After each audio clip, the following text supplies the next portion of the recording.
Very good morning दोस्तों, मैं आपका दोस्त असबिन हमारे यूट्यूब चैनल सफलता के सारथी में आप सभी का हार्दिक स्वागत करता हूं। आज डेट है 23 मई और मैं आपके लिए लेके तैयार हूं आज का इम्पोर्टेंट करंट अफेयर। तो चलिए साथ मिलकर शुरू करते हैं। आज का पहला क्वेश्चन, हाल ही में मध्य प्रदेश ने किस अभियान की शुरुआत की है? हाल ही में मध्य प्रदेश ने किस अभियान की शुरुआत की है? इसका जो राइट आंसर होगा वो होगा ऑप्शन फर्स्ट, श्रम सिद्धि अभियान। इस अभियान के बारे में थोड़ा जान लेते हैं। जैसा कि हम सभी जानते हैं कि वर्तमान में हमारा देश कोविड-19 बीमारी से प्रभावित है, उससे हम सभी प्रभावित हैं। तो जो मजदूर वर्ग है वो कुछ ज़्यादा ही प्रभावित है। सारे के सारे मजदूर अपने मातृभूमि की तरफ, अपने गांव की तरफ प्रस्थान कर रहे हैं। तो इससे परेशानी ये होगी कि उनकी जो बेरोजगारी की जो समस्या है वो बढ़ेगी। तो उस समस्या के निदान के लिए मध्य प्रदेश के सीएम शिवराज सिंह चौहान ने श्रम सिद्धि अभियान शुरू किया है। बात की जाए अन्य ऑप्शंस के बारे में, ऑप्शन सेकंड, बंधु प्रकल्प अभियान। यह अभियान वेस्ट बंगाल का है। इस अभियान के तहत एससी की जो 60 साल से अधिक उम्र के जो व्यक्ति रहेंगे उनको हर महीने 1000 रुपये पेंशन दिया जाएगा। बात की जाए कालिया योजना की, कालिया योजना उड़ीसा की योजना है। उड़ीसा के सीएम नवीन पटनायक ने छोटे किसान व मजदूर जिनके पास कोई भूमि नहीं है उनके लिए आर्थिक सहायता प्रदान करने के लिए यह योजना शुरू की है। बात की जाए ऑप्शन 4, जगन्नाथ वसुदेव योजना। जगन्नाथ वसुदेव योजना आंध्र प्रदेश सरकार की योजना है। सीएम वाईएस जगनमोहन रेड्डी ने राज्य के छात्रों के लिए हॉस्टल एवं कैंटीन के खर्चे के लिए यह योजना शुरू की है और यह हॉस्टल और कैंटीन का खर्चा पोस्ट इंटरमीडिएट पाठ्यक्रमों के विद्यार्थियों के लिए होगा। चलिए इसी के साथ बढ़ते हैं अगले क्वेश्चन पर। आरबीआई ने रेपो रेट में कितने बेसिस पॉइंट की कमी की है? आरबीआई ने रेपो रेट में कितने बेसिस पॉइंट की कमी की है? इसका जो राइट आंसर होगा ऑप्शन फर्स्ट, 40 बेसिस पॉइंट। तो अपन बात की जाए अगर आरबीआई के बारे में, आरबीआई की स्थापना 1 अप्रैल 1935 में की गई थी। इसका जो हेडक्वार्टर है वो मुंबई में है। गवर्नर हैं शक्तिकांत दास। बात की जाए आरबीआई के सबसे पहले गवर्नर की, वो थे ओसबॉर्न स्मिथ। ये पहले ब्रिटिश गवर्नर थे, पहले भारतीय गवर्नर थे सीडी देशमुख। अब इसके अलावा अगर बात की जाए रेपो रेट होता क्या है, आसान भाषा में समझें, जिस प्रकार हमको अगर रुपयों की ज़रूरत है हम बैंक से लोन लेंगे, लेकिन अगर किसी बैंक को रुपयों की आवश्यकता है तो वह आरबीआई से लोन लेगा। तो आरबीआई यह लोन उसको जिस ब्याज दर पे देगा उसको बोला जाता है रेपो रेट। इसी से उलट एक और टर्म है जिसको बोलते हैं reverse repo rate. Reverse repo rate वो स्थिति होती है जब कोई बैंक अपना पैसा आरबीआई में देता है तो आरबीआई उसको जिस ब्याज दर पे उस पैसे का भुगतान करता है उसको बोलते हैं रिवर्स रेपो रेट। बात की जाए बेसिस पॉइंट की, तो इसी के साथ जो बेसिस पॉइंट और परसेंटेज का ये रिलेशन होता है, 0.01% इक्वल टू होता है 1 बेसिस पॉइंट और 0.1% होता है 10 बेसिस पॉइंट। तो इस तरह से अगर मैं बोलूं कि 1% इक्वल टू 100 बेसिस पॉइंट होता है, तो आरबीआई ने 40 बेसिस पॉइंट की कमी की है। इसका मतलब 0.04% की ब्याज दर में कमी की है रेपो रेट में। इसी के साथ बढ़ते हैं अगले क्वेश्चन पर। विश्व जैव विविधता दिवस कब मनाया जाता है? World biodiversity day. World biodiversity day जो मनाया जाता है वो है ऑप्शन 4, 22 मई। 22 मई को वर्ल्ड बायोडाइवर्सिटी डे मनाया जाता है। इसकी जो थीम है वो है our solution are in nation. Biodiversity day United Nation द्वारा मनाया जाता है। यूनाइटेड नेशन की बात की जाए तो इसकी स्थापना 1945 में की गई थी। इसका हेडक्वार्टर न्यूयॉर्क में है। यूनाइटेड नेशन के अंडर 193 कंट्री हैं, जो अभी अभी एक नई कंट्री जुड़ी हुई है 193rd नंबर की, उसका नाम है दक्षिण सूडान। यूनाइटेड नेशन के प्रमुख हैं एंटोनियो गुटेरेस। और बात की जाए अन्य ऑप्शंस के बारे में, तो ऑप्शन थर्ड की बात की जाए, इसका डिस्कस हमने कल ही किया था। 21 मई को नेशनल टी डे के रूप में मनाया जाता है। चलिए इसी के साथ बढ़ते हैं अगले क्वेश्चन पर। हाल ही में मानव संसाधन मंत्री ने इग्नू के लिए किस ऑनलाइन कार्यक्रम की शुरुआत की है? इग्नू, बात की जाए इग्नू की, इसका फुल फॉर्म होगा Indira Gandhi national open university. National open university, इसकी जो स्थापना की गई थी वो 1985 में की गई थी। और अगर बात की जाए राइट आंसर की, तो इसका जो राइट आंसर होगा वो होगा ऑप्शन सेकंड, MA हिंदी। इसी के साथ आगे बढ़ते हैं अगले क्वेश्चन पर। हाल ही में प्रधानमंत्री नरेंद्र मोदी ने पश्चिम बंगाल में अम्फान तूफान से हुई तबाही के बाद कितनी राशि की मदद की घोषणा की? जैसा कि हम सभी जानते हैं, जो अम्फान तूफान है उसने पश्चिम बंगाल और उड़ीसा में दस्तक दे दी है और काफ़ी बड़ी मात्रा में जान और माल का नुकसान किया है। लगभग 80 से 100 लोग पश्चिम बंगाल में इस तूफान की चपेट में आ चुके हैं और अपनी जान गंवा चुके हैं। इसके लिए प्रधानमंत्री ने राहत कोष की घोषणा की, जो राशि है वो है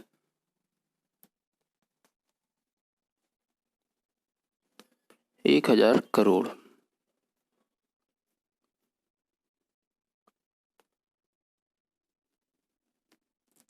इसका राइट आंसर हो जाएगा 1000 करोड़।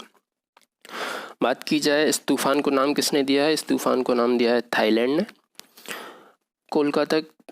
कोलकाता के बारे में बात की जाए, पश्चिम बंगाल की राजधानी है कोलकाता, हुगली नदी के तट पर स्थित है। पश्चिम बंगाल के जो गवर्नर हैं वो है जगदीश पगनकड़, CM है ममता बनर्जी। इसी के साथ बढ़ते हैं अगले क्वेश्चन की तरफ। हाल ही में किस देश ने फिलिस्तीन शरणार्थियों के लिए आर्थिक सहायता का योगदान दिया है? इसका जो राइट आंसर होगा वो होगा ऑप्शन सेकंड, भारत। भारत ने फिलिस्तीन शरणार्थियों के लिए जो राहत कोष की घोषणा की है वो है $2 मिलियन अमेरिकी डॉलर। $2 मिलियन अमेरिकी डॉलर। इसका इस्तेमाल कोरोना वायरस संकट के दौरान शिक्षा और स्वास्थ्य प्रदान करने के लिए किया जाएगा।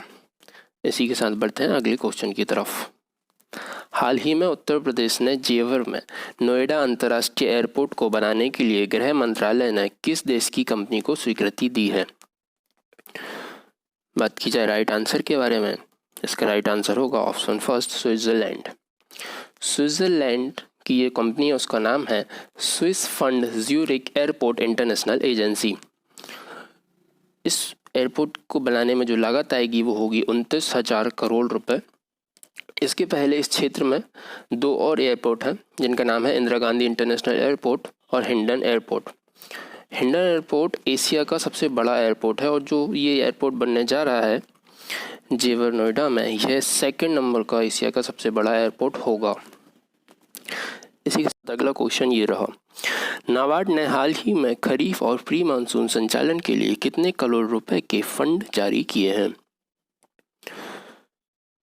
बात की जाए राइट आंसर के बारे में, इसका राइट आंसर होगा ऑप्शन 4, 20,500 करोड़ रुपए। 20,500 करोड़ रुपए में से 15,200 करोड़ रुपए जो दिए जाएंगे वो सहकारी बैंक से दिए जाएंगे। 5,300 करोड़ रुपए देगा RRB, ग्रामीण विकास बैंक। बात की जाए नाबार्ड के बारे में, नाबार्ड की स्थापना 1982 में की गई थी 6वीं पंचवर्षीय योजना के अंतर्गत। इसी के साथ बढ़ते हैं अगले क्वेश्चन पर। विश्व बैंक और भारत सरकार ने हाल ही में कितने मिलियन डॉलर के समझौते पर हस्ताक्षर किए हैं? बात की जाए राइट आंसर के बारे में, इसका राइट आंसर होगा ऑप्शन फर्स्ट, 750 मिलियन डॉलर। बात की जाए वर्ल्ड बैंक के बारे में, वर्ल्ड बैंक की जो स्थापना थी वो 1944 में की गई थी। इसका संचालन 1945 में शुरू हुआ था। वर्तमान में जो इसके हेड हैं वो इसके 13वें हेड हैं, डेविड मालपास, जो USA के हैं। कल हमने एक क्वेश्चन कवर किया था, वर्ल्ड बैंक के नए उपाध्यक्ष व मुख्य आर्थिक सलाहकार बनी हैं